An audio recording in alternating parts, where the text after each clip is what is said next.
Hi everyone, and welcome back to Octopus Builds, where we are building out the Trident Project for the fictional company Octo Pet Shop. My name is Bob Walker, and I am a technical director over here at Octopus Deploy. And today I want to close the loop on the build process that we put together last week, or in the previous episode, depending on when you're watching this. So one of the things that I haven't really been talking about in terms of the other tooling that Octo Pet Shop uses, but like any other major corporation, big corporation, whatever you want to call it, they use JIRA to track all of their work. And what they really want to do is they want to have the capability to know the status of a JIRA ticket. Like it is, they know it's being worked on, but where is it? Is it in dev? Is it in QA? Is it in staging? Has it gone to production? When is it quote unquote done? Because really, you can make an argument that a ticket truly isn't done until it gets to production. And then other companies, they like to use the term done. So what we're going to do today is we're going to help out the Octo Pet Shop in Trident's team by putting together the final bit of integration by hooking up JIRA, Octopus Deploy, as well as getting items to flow through from the build server up to JIRA. Now, this is one of the trickier bits because Octopus Deploy is really an intermediary. It knows about the packages, the build artifacts, but it really doesn't know about, what the changes were when they were made or anything along those lines. That's something that the build server knows. Whereas JIRA, it knows about the issues. It keeps track of all of those. And so what Octopus Deploy is going to do is it's going to serve kind of as a traffic cop in this particular scenario. So let's go ahead and get started by getting everything wired up. So the first thing I'm going to do is I'm going to jump over to my JIRA board. And I have one issue already ready to go. Link up Octopus Deploy, GitHub, and JIRA. So the first thing that I want to do is I want to come into my apps, and I want to explore apps, and I'm going to add Octopus Deploy.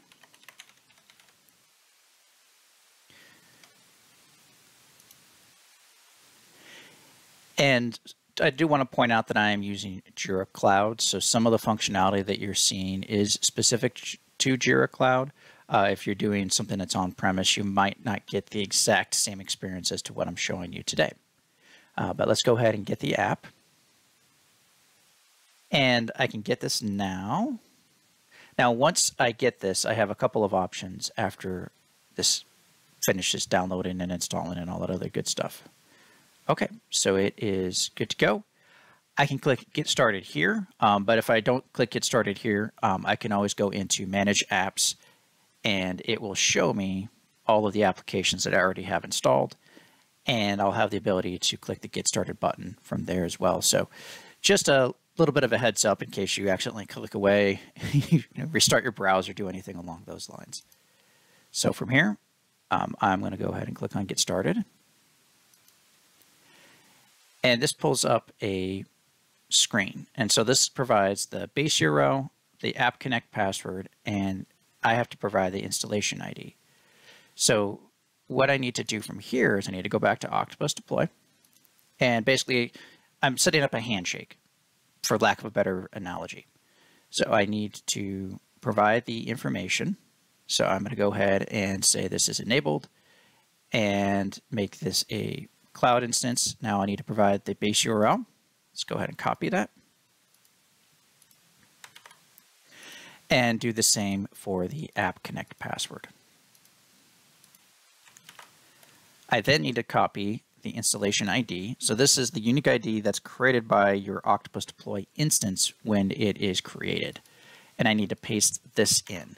And so what this does is allows both the systems to basically trust one another. So I'm going to go hit save here, and then I'm going to hit save here. Go away, last pass. And then what I can do is I can test this just to verify the configuration works. Awesome. Now I'm not quite done yet. I need to provide release notes options. And this is very important to kind of wire everything up appropriately. So what this does, what I've done so far is I can start reading some of these bits and pieces, but for the final integration, the whole integration to work how I want it to work, I really need to provide the JIRA username and the JIRA password. So let's go ahead and come back to JIRA, click on the settings, account settings, and then click on security. And I want to create an API token. And I'm going to say Octopus JIRA integration.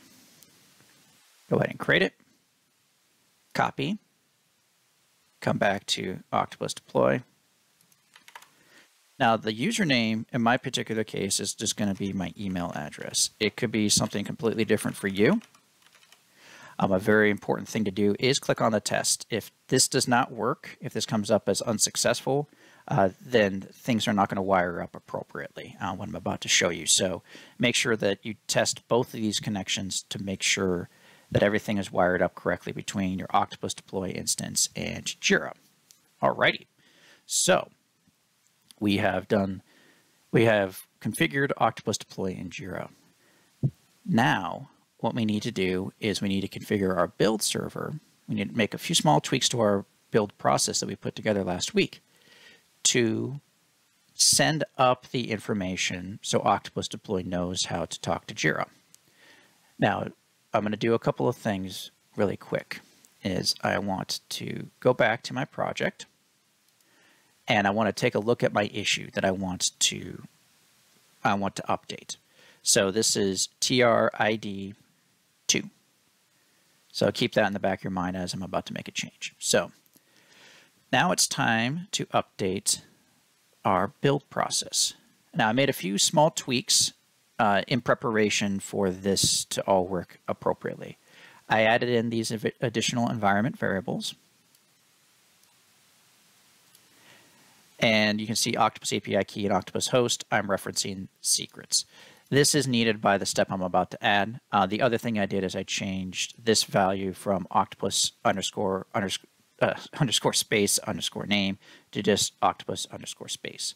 I then went through, and that doesn't happen till the very bottom, and updated the appropriate spots here where I am calling out to Octopus Deploy to push the packages and create and deploy the release.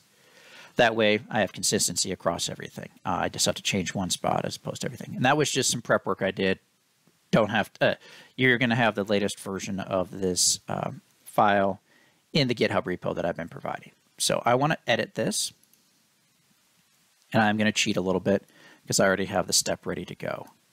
So let me just go ahead and add the step in here.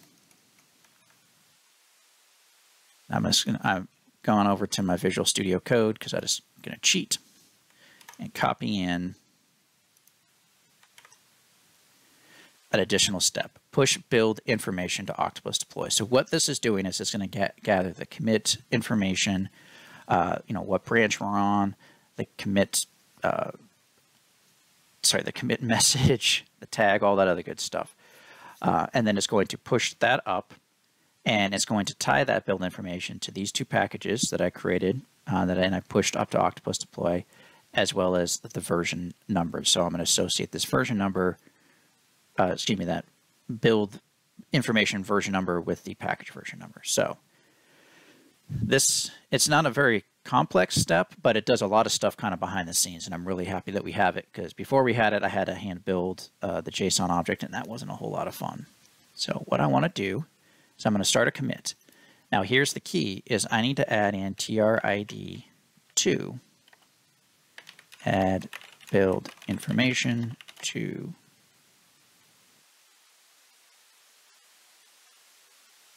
build. And I want to create a new branch. I'm going to call this feature.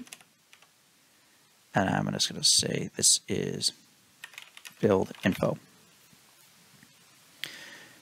And I'm creating a new branch, and I'm just going to propose the change for right now. I'm not going to actually create the pull request, but because I called it feature, I do want to come back here really quick. I have, if you recall, set up this build process to look at any branches that are main, starts with feature, and then a slash, or bug fix and a slash. And what will happen is then GitHub will automatically pick that up. And now this is going to push to my dev environment. So it's building up a feature branch, so to speak. You can see the other stuff that I did yesterday as I was testing this out, making sure everything was working correctly before I hit the big old record button. And this typically doesn't take very long. If I click in here, it looks like it's just waiting for it to get started. And there we go. So what is going to happen is after it finishes building everything, it's going to kick off a deployment. Now, the big kicker behind this is that it is going to update this ticket and it's going to say, hey, I've pushed up a few things for you. Now, I did forget to do one thing, and I'm going to do it really quickly. I need to come over to my infrastructure environments, and I need to map my environments to JIRA environments. So JIRA has some known environments that they use. So I wanted to get dev out of the way, and I can talk about the other one because it's not an automatic thing.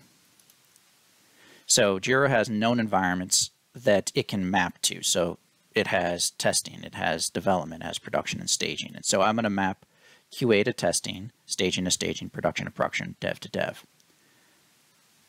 Staging, and this will help for the ticket. And I'll get back to that ticket in just a second, and you'll see it actually happen in hopefully real time. Told myself I wasn't going to forget this when I started recording, like, don't forget this. And in fact, I went through specifically and unmapped these just so I could show you it in action. You know, no matter how hard you try, you still forget to do stuff before you do recording. Alrighty, so it has kicked off.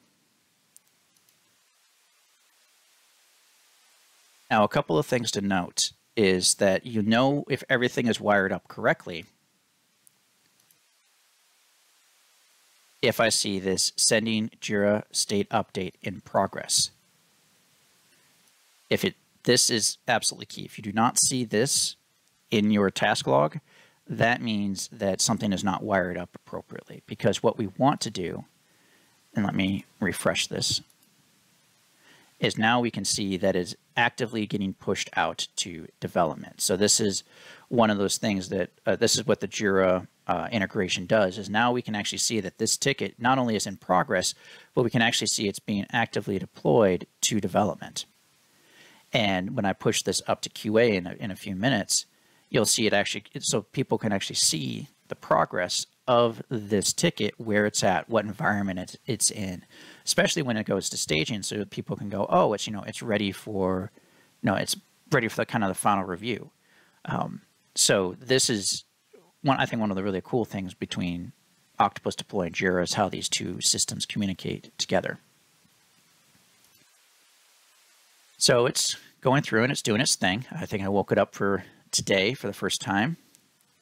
A couple things also to point out while we're waiting for this build to finish up is we haven't talked about this other option. So far we have talked about life cycles, we've talked about Git credentials, step templates, tenant tag sets, variable sets.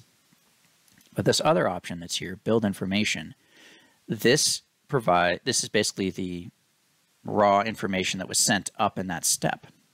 So if I were to click on this, I could see, it came in from GitHub Actions. If I click on this, I'm sent back to that build. You can see when it was created, see the commit hash, as well as the commit message. Now, because I sent in this item, Octopus Deploy read that, and then it linked the work item, TRID2, to this build information. And I can click on this and I can be sent to that work item, and I can see it's been successfully deployed to development now. So that deployment has finished. So I'm going to go ahead and I'm going to kick off the promotion to QA, just so you can see it happen in a manual way. So now it has notified JIRA that is currently in progress. And if I were to refresh this page, I could see it's actively getting pushed up to a testing environment. And in addition to that, I can also see on my right menu all of the changes, and I can see that this was automatically added for me. So TRID2. So this information will show up, and it will also let me know that everything, what is getting pushed up, like all the different changes. Because I haven't pushed up a lot of changes, almost all my last recordings have all been focused in on staging. That's why that's why it's grabbed like 3.1.7. So it has some intelligence where it'll grab all the previous releases and go, okay, what hasn't been pushed up to this environment? I'm going to grab everything. If you have tickets or work items associated with this, it will also show you the work items that are associated with that. So that is really it for the JIRA integration with Octopus Deploy. But this is kind of the final bits to help the Trident team link up their work that they're doing with, with their builds and have that integrate with their JIRA. So this satisfies a lot of the stuff that they're hearing about from their security team and their auditing team, because just like any other company, they probably have policies in place where they have to put they have to tie a ticket to every change that they make in their repository. I ran into that when I worked at a bank. Every single commit that I pushed into our application had to have a corresponding ticket associated with it. That way we could tie the work back to something that the business had requested, or we had some sort of reason why that was created. So this is just kind of the final piece of the puzzle to link everything up together. So thank you for watching, and have a great rest of your day.